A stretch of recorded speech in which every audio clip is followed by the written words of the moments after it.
When we look into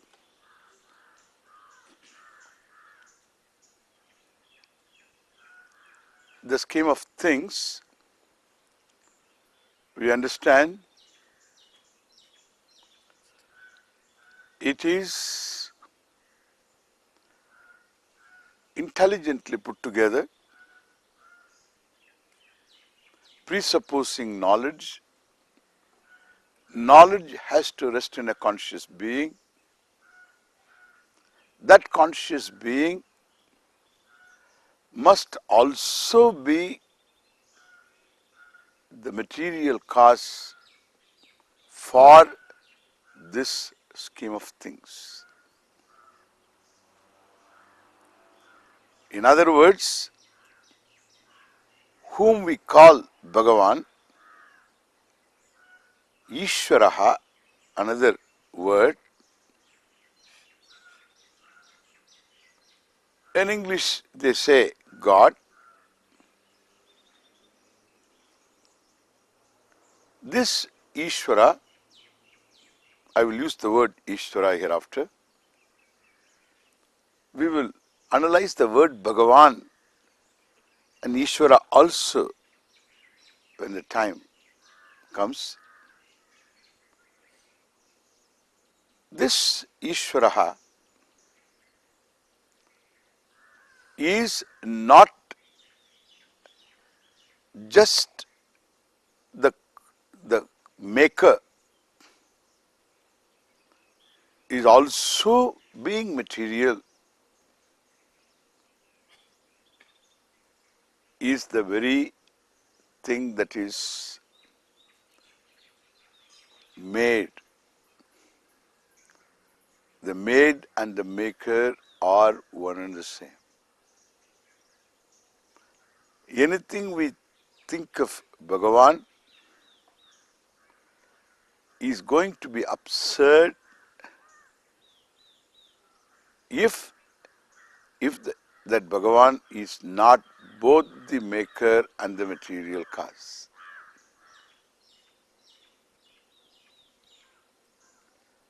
If both are one and the same, then alone Ishvara is acceptable.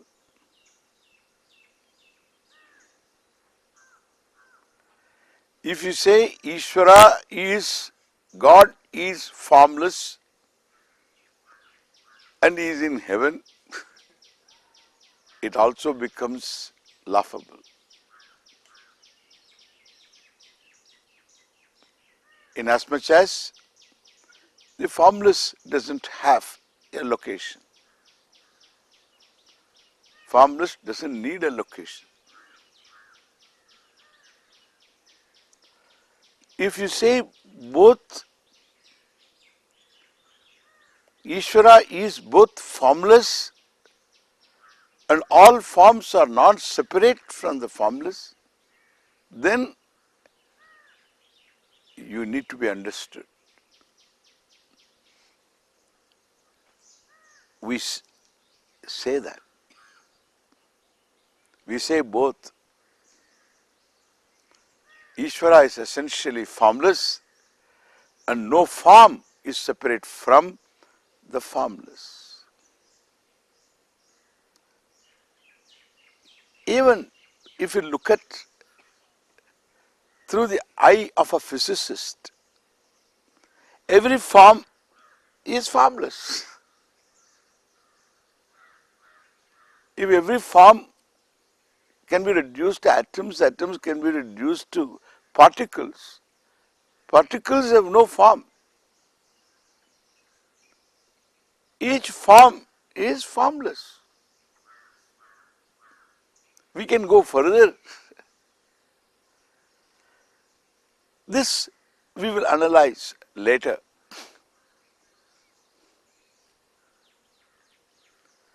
There is nothing which is away from Ishvara. This is the essence of what we say Ishvara. in the answer of the villager, there is this truth lying, that Ishvara's manifestation is this Jagat. Therefore, everything is sacred.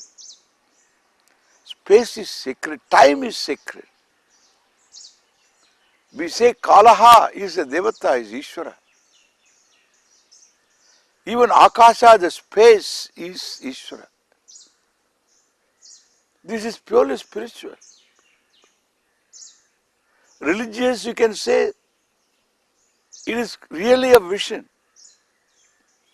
There is no belief involved here. There is a reality involved. That's why it is a thing to be understood. It's like learning any subject matter which is very precise, like mathematics, like physics, like chemistry, where there is a certain clarity. It's not any other subject where it's all little vague. For us, in our heritage, Ishvara is everything. In other words, everything is Ishvara. Ishvara can be without being the world. In an unmanifest condition, the world can be with Ishvara. But the manifest world can never be away from Ishvara. The fabric can be without being a shirt. No shirt can be without being fabric.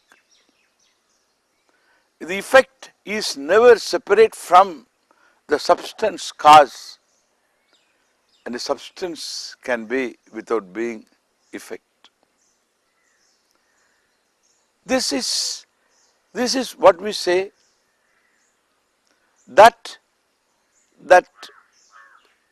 the maker material being one and the same.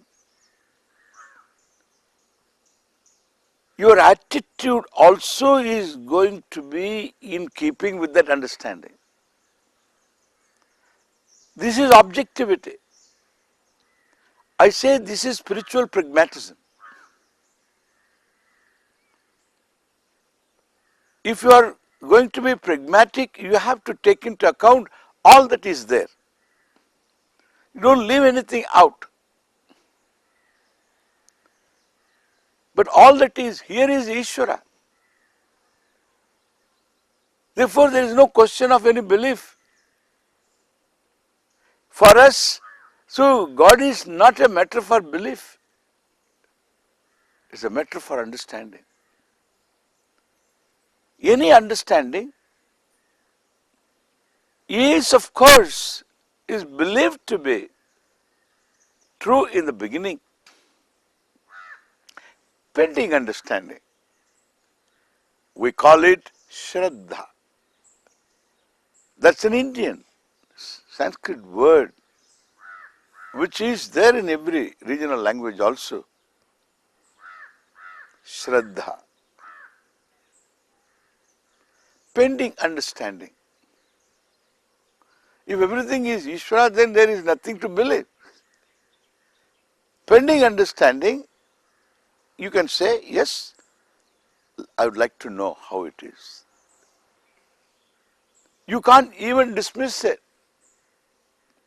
You can dismiss it only when you prove it cannot be true. In fact, it is not true. You have to prove, for which you have to explore and understand. All that is here is Ishvara is an equation. No equation is a matter for trust. It's a matter for belief. It's a matter for understanding. You can't say, I believe the equation. Pending prevailing understanding, you accept it. Until otherwise proved, you accept it. And then you make an attempt to understand. This is not difficult to understand. Understanding implies always a certain model. That is how you assimilate anything. No example can replace reasoning. But example can bring home a certain reasoning. A model here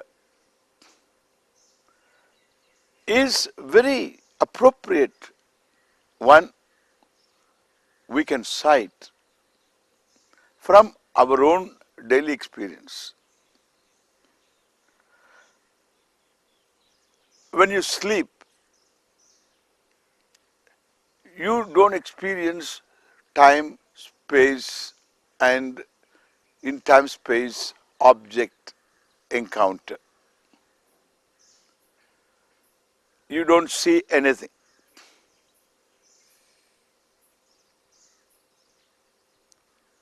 You sleep. You are there, of course, but you don't experience anything particular. With that collapses when absence of an object is there. No object particular is experienced by you. You can't experience time and space. That's how time and space are. You don't experience time and space. This is equivalent to a condition before Srishti, which is both what we say creation and manifestation. That is why the word Srishti cannot be translated by a single word creation. You have to say creation, you have to say manifestation. Since two words we cannot use, we simply say Srishti. What is Srishti? Srishti.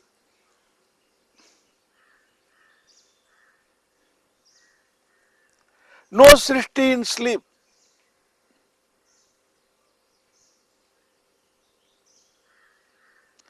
You wake up from sleep. There is Srishti.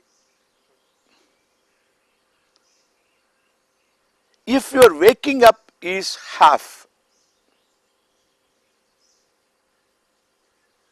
ardha vikasaha, then you don't come alive to the physical body, the physical world. You still experience a world created by yourself called dream, swapnam.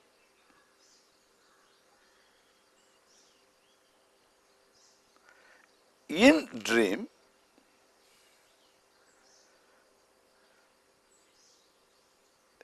when you think of sun, sun is there. Along with the sun comes space, comes time, simultaneous.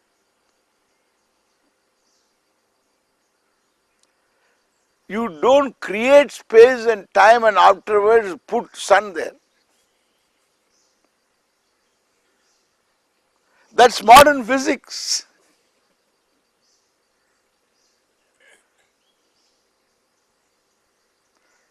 It is a big bang.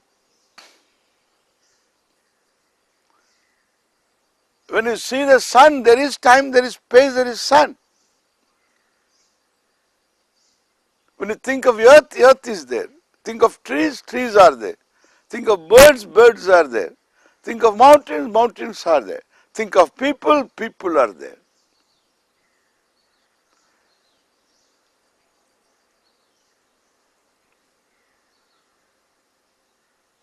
To think of them, you must necessarily know. You can't think of anything without knowledge of the thing. You must have some knowledge about it. You have seen,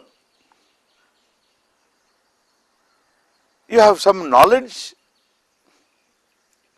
then you can think of. You can think of a person with wings.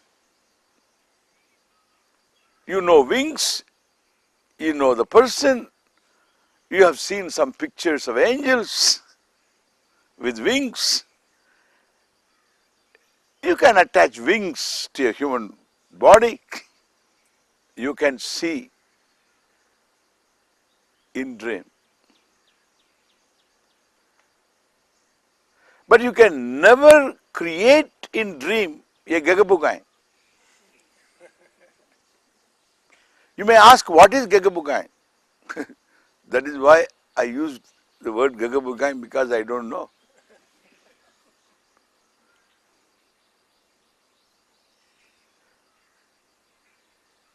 So your knowledge is the basis of creation. Not only knowledge you have Shakti. You have power, tremendous power. Because what you think, it is there. Therefore, you are a maker, enjoying knowledge as well as power, Shakti. But one thing, there is the requirement of material. For this dream creation, where did you find the material? You are the material. Your memories are the material. Your knowledge itself is manifest in the form of Jagat. That's why it's nothing but knowledge. The scientists would say the whole Jagat can be reduced to equations. It's all knowledge. In dream, all that you have is only your knowledge.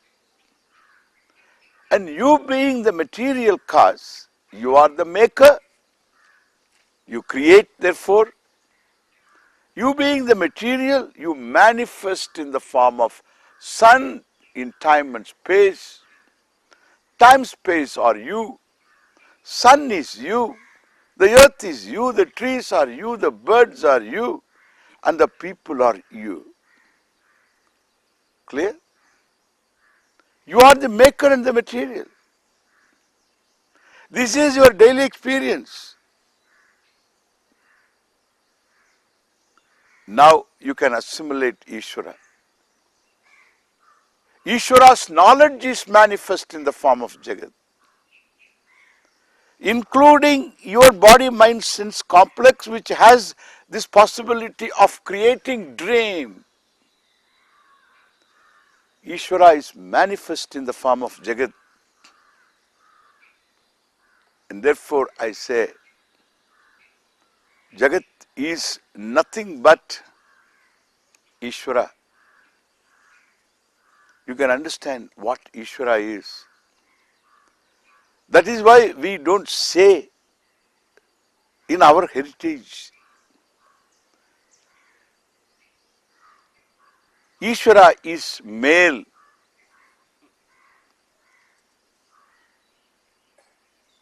Everything is Ishvara means maker material, and both male and female. Jagataf Pitarau Vande. Jagataf Pitarau. Both father and mother.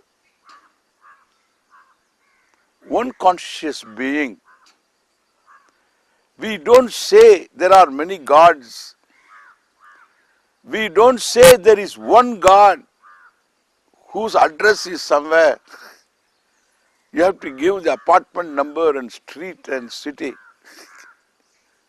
and country. He will become another uncle. If you see the front of him, you will miss the back of him. And when you say he needs a location at the same time formless, I cannot say anything but I salute you. What else I can say?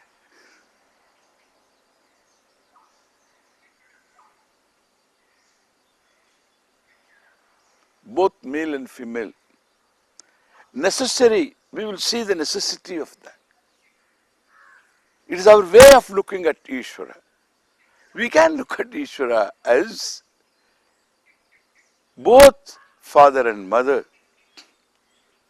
so that you can relate to Ishvara. We don't say there is one God. We don't say there are many gods. We say there is only God. If you want to understand Indian culture, you need to understand this. Without this, it's impossible. That's why Indian heritage is too profound. It's not a simple system of a few concepts of belief and you hand over and it's over. It's a thing to be understood. That's why it is a vertical flow. It has no lateral organization. One has to get it from the parents first. Then from the same parents, if they are well informed, if they are not, you have to get from some teachers who are supposed to know. Again, vertical. Parents also are supposed to get from those teachers. Everyone has to get it from a teacher. The teacher can be your own mother, your own father. We see such relationship between father and son, a certain relationship of teacher-student. Between husband and wife also we see a relationship of teacher and student. We find in the Upanishads, we see that kind of dialogues. Dialogues between two, because we need dialogues in order to understand. That is why in Indian heritage, this knowledge is always presented in the form of a dialogue, because it has to be understood. Therefore, all that is here is one Ishvara. If this is so, what is going to be my attitude towards a karma phala which I don't like, I don't see in keeping with my expectation?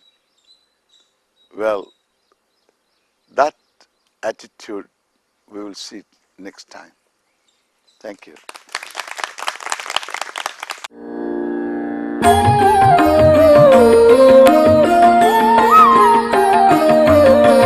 भारतदेशहिताय